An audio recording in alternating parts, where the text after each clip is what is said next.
നോക്കൂ, ഇസ്രായേലിനെ കുറിച്ച് നമ്മൾ പഠിക്കുന്നത് എന്താണ്? ഞങ്ങൾ ഉദ്ദേശിക്കാതെ, ഞങ്ങൾ അറിയാതെ ഒരു ഈച്ച പോലും ലോകത്തിന്റെ ഒരു കാര്യങ്ങളിലേക്കും ഇടപെടാൻ കഴിയില്ല എന്ന് വീമ്പ് പറഞ്ഞിട്ടുള്ള ഇസ്രായേലിനെയാണ് അവരുടെ നടുമുറ്റത്തേക്ക് ഈ പോരാളികൾ വന്നിറങ്ങിയിട്ട് 2 വർഷമാകുന്നത്. നിങ്ങൾ ഓർത്തു നോക്കൂ, എല്ലായിടത്തും മൊസാദ് ഉണ്ട്. ഒരുപക്ഷെ ഇന്ന് ലോകത്ത് നടക്കുന്ന ഐക്യദാർഢ്യ സമ്മേളനങ്ങളിൽ, ഐക്യദാർഢ്യ പരിപാടികൾ പോലും നമ്മൾ നടത്താൻ ഉദ്ദേശിക്കുന്നതിന് മുമ്പ് അതിനെക്കുറിച്ച് ചർച്ച ചെയ്യുന്ന സന്ദർഭത്തിൽ തന്നെ മൊസാദ് എന്ന് പറയുന്ന ലോക ഭീകരചാരന്മാർ ഒറ്റിയെടുക്കുന്ന, അതിനെ സ്കാൻ ചെയ്തെടുക്കുന്ന ഒരു അത്യാധുനികമായ ഉപകരണങ്ങളും അതിന്റെ സംവിധാനങ്ങളും ഉണ്ട് എന്ന് വീമ്പ് പറഞ്ഞുകൊണ്ടിരിക്കുന്ന ഇസ്രായേലിനെയാണ് ഹമാസിന്റെ പോരാളികൾ മുൾമുനയിൽ നിർത്തിയത് എന്ന് നമുക്കറിയാം. നിങ്ങൾ ഇസ്രായേലിന്റെ ചരിത്രമെടുത്ത് പരിശോധിക്കൂ, നിങ്ങൾ ഫലസ്തീന്റെ ചരിത്രമെടുത്ത് പരിശോധിക്കൂ. 1917 ബാൽഫർ പ്രഖ്യാപനം നടത്തുന്ന സന്ദർഭത്തിൽ ലോകത്തിലെ ഏറ്റവും വലിയ അധിനിവേശ ശക്തി എന്ന് പറയുന്നത് ബ്രിട്ടനായിരുന്നു എന്ന് നമുക്കറിയാം. ഈ ഏഷ്യൻ രാജ്യങ്ങള് മഹാഭൂരിപക്ഷവും ബ്രിട്ടന്റെ കോളനികളായിരുന്നു. നമ്മുടെ ഇന്ത്യ ഉൾപ്പെടെ ബ്രിട്ടന്റെ കോളനിയായിരുന്നു.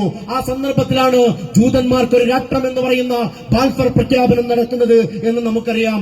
ആ ബാൽഫർ പ്രഖ്യാപനം നടക്കുന്ന സന്ദർഭത്തിൽ ഒരുപക്ഷെ രണ്ടാം ലോക മഹായുദ്ധത്തിന്റെ അതുമായി ബന്ധപ്പെട്ട ഇരമ്പലുകളിലേക്ക്, ഒന്നാം ലോക മഹായുദ്ധവുമായി ബന്ധപ്പെട്ട ഇരമ്പലുകളിലേക്ക് ലോകം കടക്കുന്ന സന്ദർഭത്തിലാണ് ബാൽഫർ പ്രഖ്യാപനം നടക്കുന്നത്. അതും കഴിഞ്ഞ് 1948 ആ തെമ്മാടി രാഷ്ട്രം രൂപീകരിക്കുകയാണ്.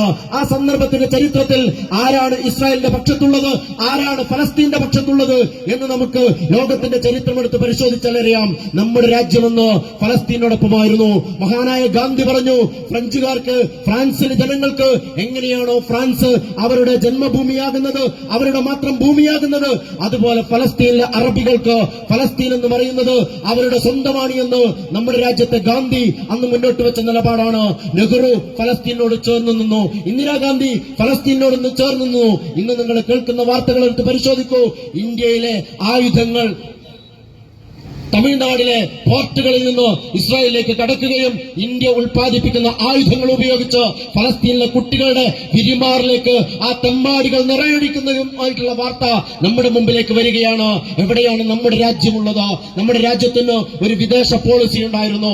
ചേരിചേരാ നയം എന്ന് പറഞ്ഞ് അഭിമാനകരമായ, വളരെ കൃത്യമായ നിലപാടുള്ള, അന്തസ്സുള്ള ഒരു രാജ്യത്തിന്റെയും പരമാധികാരത്തിലേക്ക് കടന്നു ചെല്ലാത്ത, എല്ലാ രാജ്യങ്ങളുടെയും അസ്തിത്വത്തെ അംഗീകരിക്കുന്ന, അങ്ങനെ ഈ രാജ്യം വളരെ അന്തസ്സുള്ള, അഭിമാനകരമായ ഒരു ഫോറിൻ പോളിസി കീപ്പ് ചെയ്ത ഒരു രാജ്യമായ നമ്മൾ വളരെ പെട്ടെന്ന് ഒരുപക്ഷെ 1990-കൾക്ക് ശേഷമുള്ള ചരിത്രമെടുത്ത് പരിശോധിച്ചാൽ വളരെ കൃത്യമായി അമേരിക്കയോട് ചങ്ങാത്തം കൂടുകയും ഇസ്രായേലിനോട് ചങ്ങാത്തം കൂടുകയും നമ്മുടെ രാജ്യത്തിലേക്ക് ഇസ്രായേൽ ആയുധങ്ങൾ വാങ്ങുകയും ചെയ്യുന്ന ഒരു നിലയിലേക്ക് നമ്മുടെ രാജ്യം മാറുന്നത് നമുക്ക് കാണാൻ കഴിയുന്നു.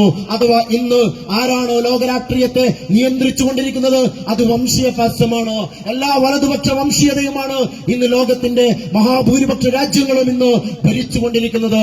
ഇന്ത്യ രാജ്യവും അതുപോലെ അങ്ങേയറ്റം വംശീയപരമായിട്ടുള്ള ഹിന്ദുത്വ ഫാസിസത്തിന്റെ, ഹിന്ദുത്വ വംശീയതയുടെ പിടിയിലേക്ക് വന്നപ്പോ ഇസ്രായേലുമായി ചങ്ങാത്തം നമ്മൾ കാണുകയാണ്.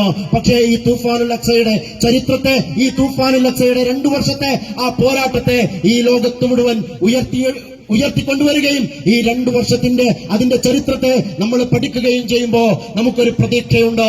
ആ പ്രതീക്ഷയാണ് ഹമാസ് വളരെ കൃത്യമായ നയതന്ത്ര ബന്ധത്തിലൂടെ, വളരെ ഡിപ്ലോമാറ്റിക് ആയിട്ടുള്ള നിലപാടിലൂടെ ആ സാമ്രാജ്യത്വ ശക്തികൾക്ക് മറുപടി കൊടുക്കുന്നത് നമ്മൾ കാണുന്നത്. നിങ്ങൾ നോക്കൂ, ഞാൻ പറഞ്ഞല്ലോ 1948 ഇസ്രായേൽ എന്ന് പറയുന്ന തെമ്മാടി രാഷ്ട്രം ഈ ലോകത്ത് രൂപീകരിക്കുന്ന സന്ദർഭത്തിൽ ഒരുപക്ഷെ ലോകരാജ്യങ്ങളുടെ മഹാഭൂരിപക്ഷവും അന്ന് ഇസ്രായേലിനോട് ചേർന്ന് നിന്നിട്ടുണ്ട്. ഒരുപക്ഷെ വിരലിലെണ്ണാവുന്ന ഒരു 4-5 രാജ്യങ്ങൾ മാത്രമാണ് അന്ന് ഇസ്രായേൽ വിരുദ്ധമായ ഫലസ്തീനോടൊപ്പം നിന്നത് എന്ന് നമുക്കറിയാം. പക്ഷേ ഇന്നെന്താണ് ചരിത്രം?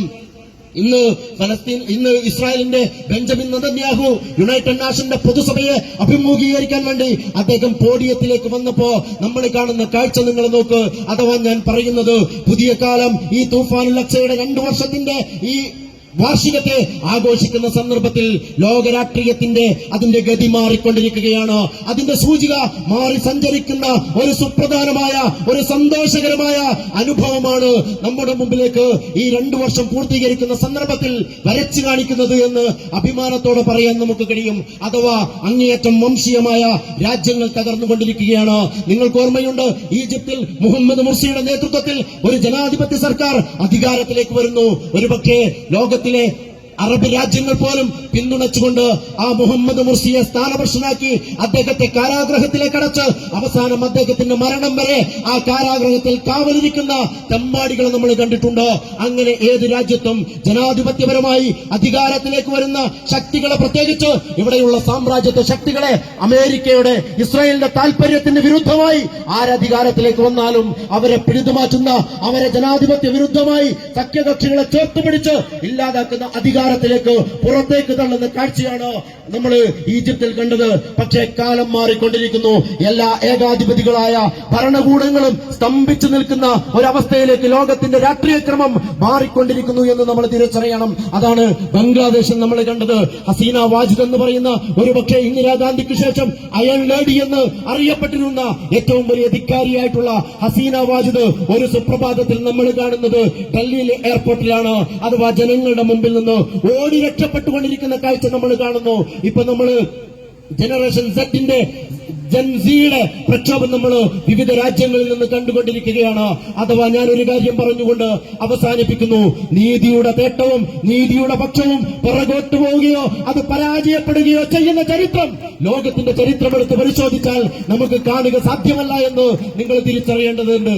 എത്രയെത്ര ധിക്കാരികളായിട്ടുള്ള ഭരണാധികാരികൾ, എത്രയെത്ര ധിക്കാരികളായിട്ടുള്ള ജനങ്ങളെ അടക്കി ഭരിച്ചിട്ടുള്ള, ജനഹിതങ്ങളെ അട്ടിമറിച്ചിട്ടുള്ള ഭരണാധികാരികൾ ഒന്നുമല്ലാതെ തെരുവിലേക്ക് പിടിതറിയപ്പെടുകയും എന്നിട്ട് അവസാനം ടണലിന്റെ ഉള്ളിൽ വെച്ച് ജനങ്ങളുടെ കയ്യാകെ പിടിച്ചു കെട്ടിയിട്ട് അവസാനം വീരമൃത്യുവിലേക്ക് പോകുന്ന കാഴ്ച നമ്മൾ ലോകത്തിന്റെ ചരിത്രത്തിൽ കണ്ടിട്ടുണ്ടെങ്കിൽ ഞാൻ പറയുന്നു, തൂഫാനുൽ അഖ്സയുടെ 2 വർഷം ആഘോഷിക്കുന്ന സന്ദർഭത്തിൽ ഒരുപക്ഷെ ചരിത്രകാരന്മാർ പറയുന്നത് പോലെ ഒരു 2 വർഷം കൂടി ഇസ്രായേൽ എന്ന് പറയുന്ന തെമ്മാടി രാഷ്ട്രത്തിന്റെ ധിക്കാരം നമുക്ക് കേൾക്കാം.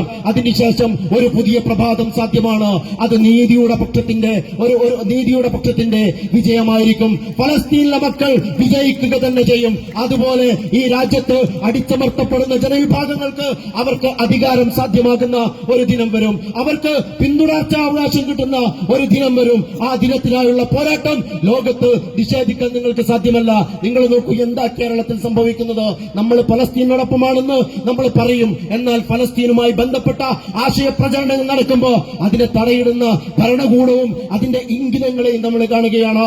അഥവാ ഈ കേരളത്തിൽ പോലും, കേരളത്തിന്റെ പോലീസ് പോലും, കേരളത്തിന്റെ ബ്യൂറോക്രസിയും അതുമായി ബന്ധപ്പെട്ട അന്വേഷണ ഏജൻസികൾ പോലും വളരെ കൃത്യമായി ഫലസ്തീനുമായി ബന്ധപ്പെട്ട അതിന്റെ നിലപാടുകൾ, അതിന്റെ രാഷ്ട്രീയം ഈ കേരളത്തിനകത്ത് ചർച്ച ചെയ്യുന്നതിന് തടയിടുന്ന കാഴ്ച നമ്മൾ കാണുകയാണ്. അവിടെ നമ്മൾ പറയുക, ഏത് അധിനിവേശ ശക്തികൾക്ക് കൂടലോത്ത് നടത്താൻ നിങ്ങൾ ഏത് ചെങ്കൊടി പിടിച്ചിട്ടും കാര്യമല്ല, ഈ രാജ്യത്തെ ജനങ്ങൾ അത് തിരിച്ചറിയുന്നത് തന്നെ ചെയ്യുമെന്ന് ഓർമ്മപ്പെടുത്താൻ ഞാൻ ആഗ്രഹിക്കുകയാണ്. അതുകൊണ്ട് പ്രിയമുള്ളവരെ, നമ്മെ സംബന്ധിച്ചിടത്തോളം ഞാനും നിങ്ങളും മനസ്സിലാക്കേണ്ട ഒരു കാര്യമുണ്ടോ? നിങ്ങൾ മനുഷ്യനാണോ എങ്കിൽ നിങ്ങൾ ഫലസ്തീനോടൊപ്പം നിൽക്കണം.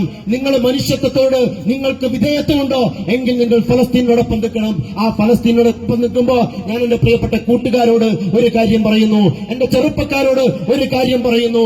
നമ്മൾക്ക് കേൾക്കാം, ആളുകളോട് നിങ്ങൾ ചോദിക്കൂ, നിങ്ങൾ ആരോടൊപ്പമാണ്?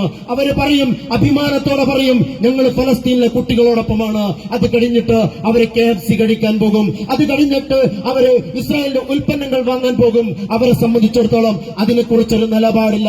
നമ്മെ സംബന്ധിച്ചിടത്തോളം വളരെ കൃത്യമായ നിലപാട് അമേരിക്കയുമായി ബന്ധപ്പെട്ടോ, ഇസ്രായേലുമായി ബന്ധപ്പെട്ടോ, ഫാസിസവുമായി ബന്ധപ്പെട്ടോ, നാസിസവുമായി ബന്ധപ്പെട്ടോ, ഹിന്ദുത്വവുമായി ബന്ധപ്പെട്ടോ വളരെ കൃത്യമായ സൂചി പോയിന്റിൽ നിൽക്കുന്ന നിലപാടുമായിട്ടാണ് നമ്മൾ നമ്മുടെ രാഷ്ട്രീയത്തെ മൂർച്ച കൂട്ടേണ്ടത് എന്ന് പറയാൻ ഞാൻ ആഗ്രഹിക്കുകയാണ്. നമ്മൾ പലപ്പോഴും ചരിത്രത്തിന്റെ ഇതുപോലെയുള്ള വർത്തമാനങ്ങൾ ആവേശത്തോടു കൂടി പ്രഭാഷണങ്ങളിൽ പറയും. എന്നിട്ട് നമ്മൾ അതിനെ വലിയ വൈകാരികതയോടുകൂടി നമ്മൾ ഏറ്റെടുക്കും. പക്ഷേ ജീവിതത്തിലേക്ക് നമ്മുടെ നിലപാടുകൾ അങ്ങനെ വരിക സാധ്യമല്ല. ഞാൻ ഒരു കാര്യം കൂടി പറഞ്ഞ് അവസാനിപ്പിക്കുന്നു. ലോകത്തിന്റെ തെരുവുകളിൽ മുഴുവൻ ഈ നീതിയുടെ പക്ഷം വിജയക്കൊടി പാറിപ്പിക്കുമ്പോ നമ്മുടെ മണ്ണിലും ഈ നീതിയുടെ പക്ഷം കരുത്തോടുകൂടി ജ്വലിച്ചു നിൽക്കാൻ നമുക്ക് കഴിയേണ്ടതായിട്ടുണ്ട്. അതിനെന്റെ പ്രിയപ്പെട്ട സഹപ്രവർത്തകർ രംഗത്തേക്ക് വരണം. ഞാൻ പറഞ്ഞ് അവസാനിപ്പിക്കുന്നു. വെൽഫെയർ പാർട്ടിയെ സംബന്ധിച്ചിടത്തോളം എല്ലാ അനീതിക്കെതിരെയും, സാമൂഹ്യ നീതിക്ക് വേണ്ടി എല്ലാ അസമത്വങ്ങൾക്കെതിരെയും, എല്ലാ വംശീയതകൾക്കെതിരെയും, എല്ലാ വെറുപ്പുൽപാദിപ്പിക്കുന്ന എല്ലാ ഘടകങ്ങൾക്കെതിരെയും സന്ധിയില്ലാത്ത പോരാട്ടം പ്രഖ്യാപിച്ച രാഷ്ട്രീയ ദർശനം എന്നുള്ള നിലക്ക് ഞാൻ പറയുന്നു, ഈ പോരാട്ടത്തിന് വെൽഫെയർ പാർട്ടി ചരിത്രത്തിൽ നേതൃത്വം കൊടുക്കുക തന്നെ ചെയ്യുമെന്ന് പ്രഖ്യാപിച്ചുകൊണ്ട് എന്റെ പ്രിയപ്പെട്ട സഹപ്രവർത്തകർ ഈ ഒരു ഉജ്ജ്വലമായ ജനനിബിഡമായിട്ടുള്ള ഈ ഐക്യദാർഢ്യ സദസ്സിലേക്ക് വെൽഫെയർ പാർട്ടിയുടെ പ്രതിനിധി എന്നുള്ള നിലക്ക് അവസരം തന്നതിന് നന്ദി അറിയിച്ചുകൊണ്ട് ഫലസ്തീനിലെ പോരാട്ട വീര്യമുള്ള ജനതയ്ക്ക് ഐക്യദാർഢ്യം പ്രഖ്യാപിച്ചുകൊണ്ട് ഞാൻ എന്റെ വാക്കുകൾ അവസാനിപ്പിക്കുന്നു. നിങ്ങൾക്ക് അഭിവാദ്യങ്ങൾ.